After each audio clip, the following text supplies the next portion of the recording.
We are very pleased to be joined again by my friend Rana Ayyub, who's an Indian journalist and a Washington Post global opinions writer, and one of the most tenacious and incredible journalists I've met. Rana, thanks so much for joining us again. Always a pleasure to be talking to you, Ben, and to be on the show back again. Yeah. So a lot's happened, obviously, in India, but with you as well. And so I really wanted to just start by bringing our listeners up to date with the charges you are facing, really just over a tweet. Could you kind of give us just the background of basically what's happened to you the last couple of weeks, why you are Right. facing these charges and what they are? Well, Ben, it's been like the most traumatic 3 weeks for me. There was this video of a hate crime against a Muslim man, and we are familiar with, hate crimes happening against Muslims in India. So there appeared a video on social media where a Muslim man was being beaten up and his beard was chopped. And a couple of hours later, another video was posted in which this man apparently did a Facebook Live and he said he was made to chant the Hindu slogan, Glory to Lord Ram, Jai Shri Ram. So everybody spoke about it. The Indian Express, Times of India, Republic, Times Now, every Indian news channel, every publication, every journalist that existed in the country. I saw it. I also tweeted saying, this is humiliating, and this just numbed me that an old man has been attacked in this way. Of course, the entire Twitter was outraged. Everybody was outraged because you see an elderly man being beaten mercilessly, and he himself is saying that he was made to chant religious slogans and it's a hate crime. So we all tweeted about it. Next day, the state police put out a tweet saying that we have arrested people. That this is not the version of the story. To be on the safer side, a lot of us deleted that tweet. Although the mainstream media news channels, a lot of publications still have that tweet on, still have those stories on, because every publication in India spoke about it. But a first information report, we were booked, I along with two other journalists, with a politician, with a social activist, and a news publication and Twitter, were booked for promoting communal enmity and creating a riot like situation and basically upsetting the harmony of the nation. And and I'm like, hang on, what does it even mean? One, we deleted the tweet. We also said that, there's a side that the victim has said, you have to hear his story. And please investigate the case thoroughly, like any other journalist would have said. And the next day, I was on television channels all day. Although there were many accused, the one person whose picture went down throughout the day on multiple news channels was mine. And my father, who has had two brain strokes, was dementia.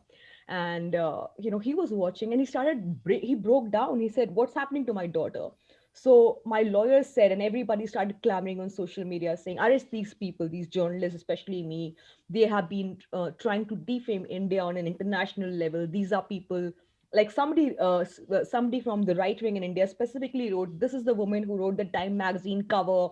This is the woman who went on BBC and CNN. She must be arrested for defaming in India, and all sorts, God knows what." As a precautionary measure, I approached the Bombay High Court and got bail. I was asked to switch off my phone, and it felt like I was censoring my own voice, but there was nothing wrong. I did not promote. I'm somebody who's been doing relief work for migrants and laborers between last year and this year. I broke my spine doing that. So to be accused of promoting communal enmity. So I have recorded my statement before the cops today, and when I was exiting the police station, the media, the way they hounded me saying, "What do you feel about your tweet?" I was made to feel like, hang on, am I a criminal? What does it even mean? And the people who were questioning me, the news publication, themselves tweeted about the same incident, and they are yet to delete that tweet. So I'm just trying to look at the privilege of being a mainstream media publication who are not publishing critical stories. While this was happening, I received multiple summons from central government agencies who I cannot disclose now because it's still under investigation. The summons were sent to me, the summons were sent to my sister, the summons were sent to my father, who is a 75-year-old man who does not remember half of the things. And when I appeared before the agencies yesterday for 5 hours, The questions that were asked to me were, why do you only work for international media? Who owns Washington Post? And I said, hang on, just Google and you will know who owns Washington Post. I'm joining Substack, so I was asked who gave me the job offer. Did Substack approach me or I approach Substack? I was asked to provide emails of my exchanges with Substack.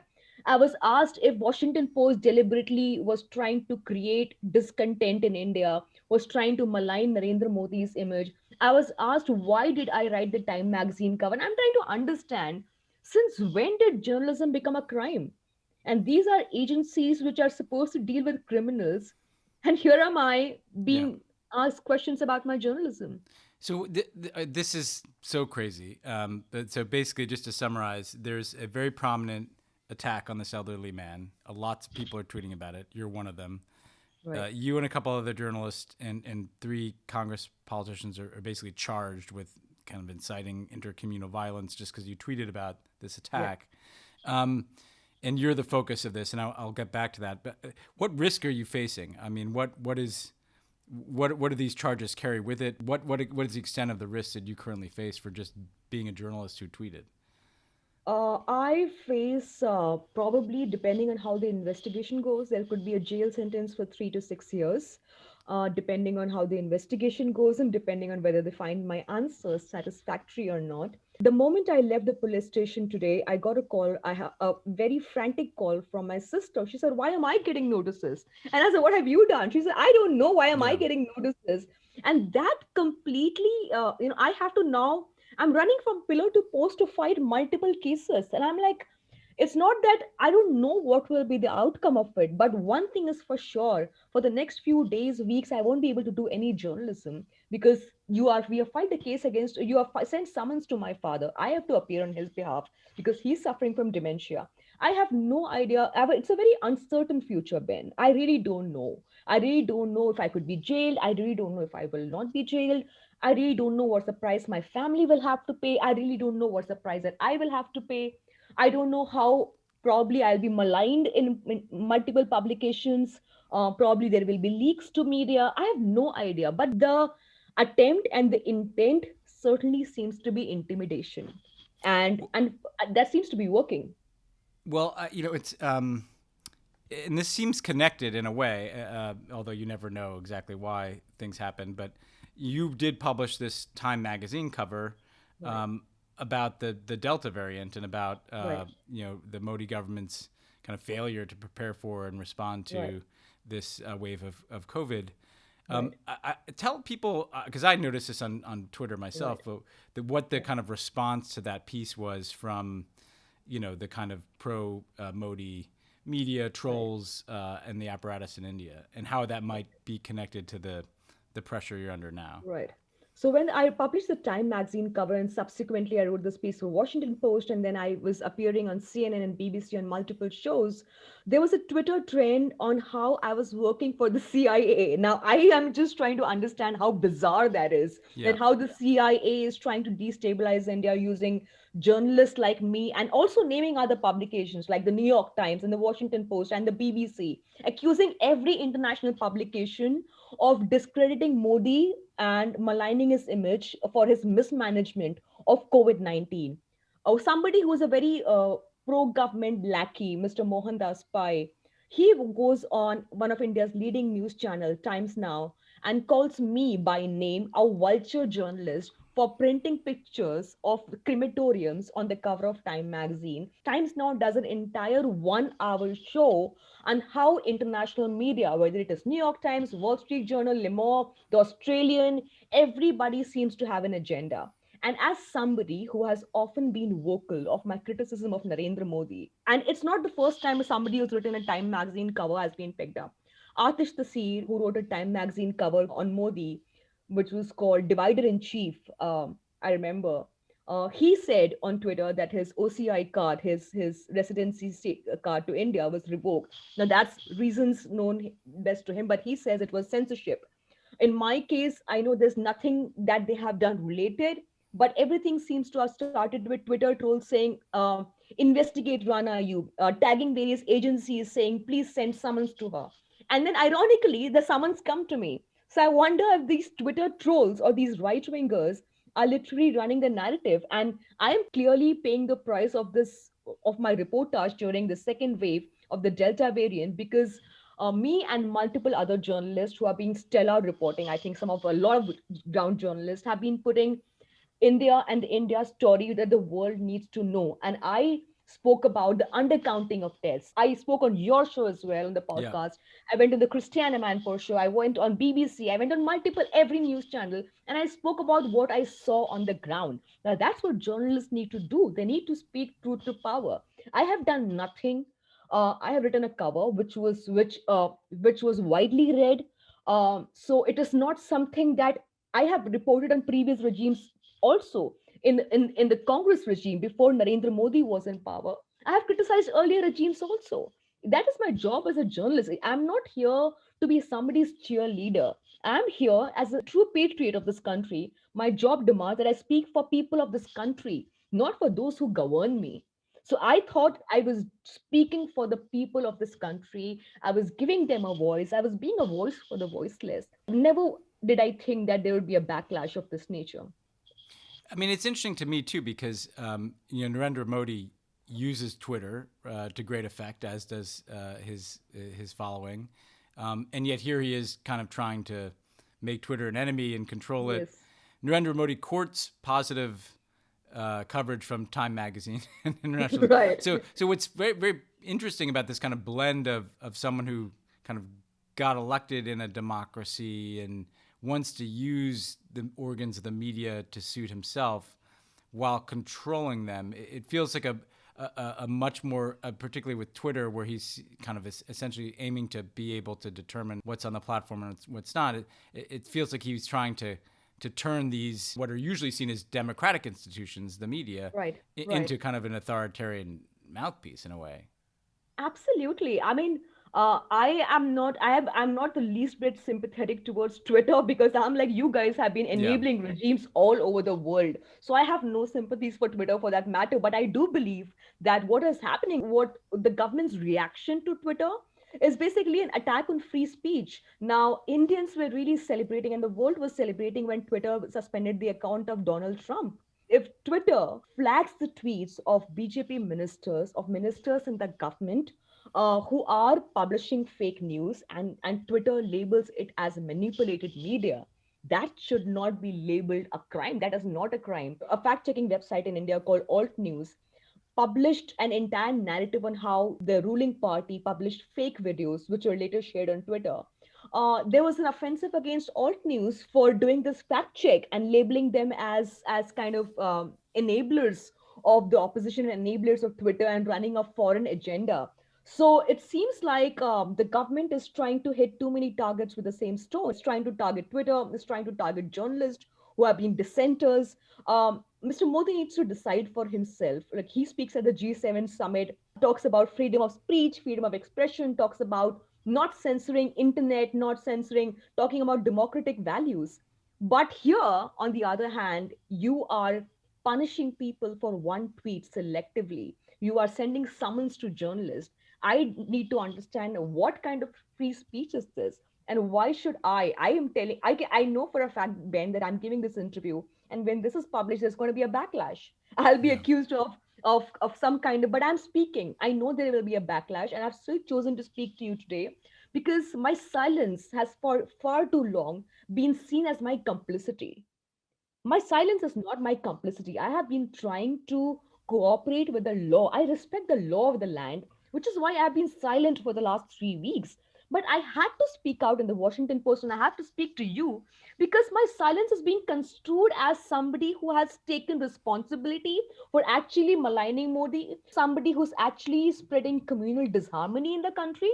My silence is enabling fake news about this entire case. My silence is making sure that I come across as an accused rather than a victim. So I am breaking my silence, and I know there will be consequences. I know that there could be possible consequences from the government, there could be consequences from the investigating agency, there could be consequences from my family. But that's what journalism is about, and we cannot be silenced by intimidation. And if these people who are trying to silence me believe that they can intimidate me, then I would not be doing the journalism all this while that I'm doing. It's a Yeah. choice that I've made. you make that choice? I'm sure a lot of people listening around, on the one hand, you're operating like a journalist in a democracy. You haven't done anything Right. different than The any world's journalist largest in democracy. any Yeah. democracy would do. You report on things. Right. You sometimes you comment on things, have opinions about things, none of which are outside of like really the normal discourse in most democracies.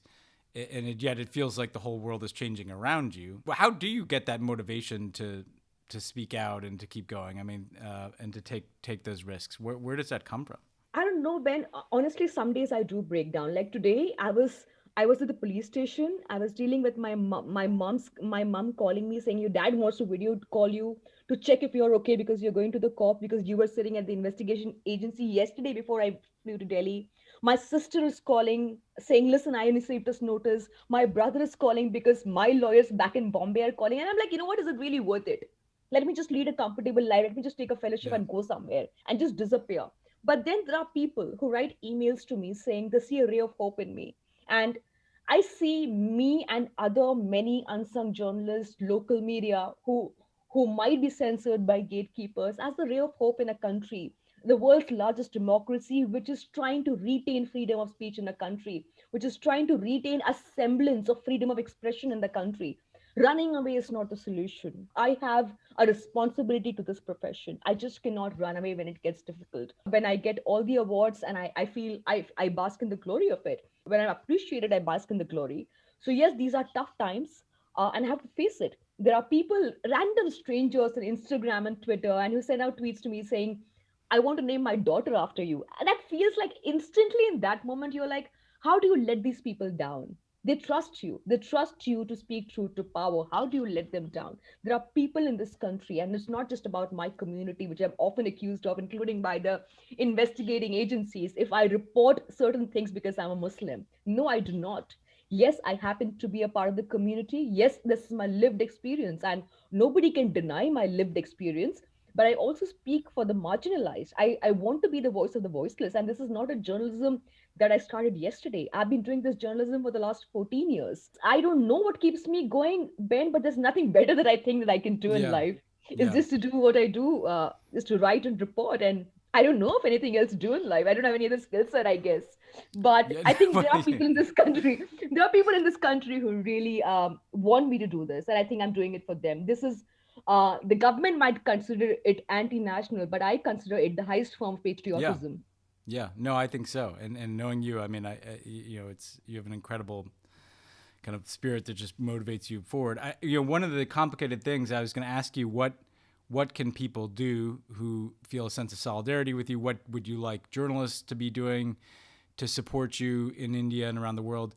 The complicated thing, right, is it, as in lots of cases where there's an authoritarian bent to things, the support you get from out of the country is cast as nefarious, as Absolutely.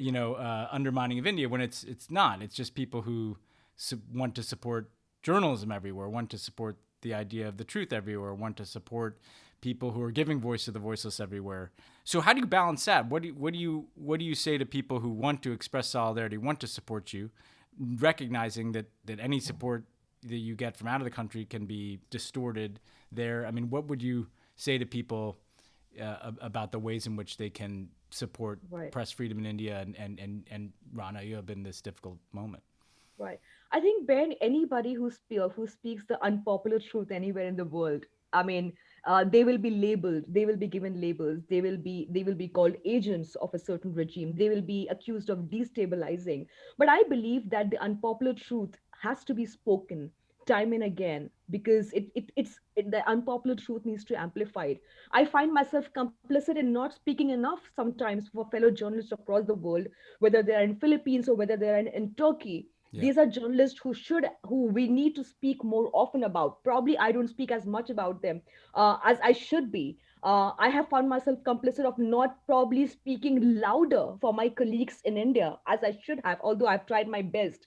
I think it's not just about me, Ben. I think everybody in the world should be considered for press Yeah. freedom in the country because if the world's largest democracy goes down under, then ripples will be felt by the world. It's not something that only India will have to suffer. It will have consequences for the world. So I think everybody who believes in freedom of expression, freedom of free speech, should speak not just for me, but also every journalist in the country who's trying to do their respective job. Should speak for journalists all over the world who's trying to do their respective jobs in the face of immense pressure. And that's the least we can do. I know we will always be, I will be demonized.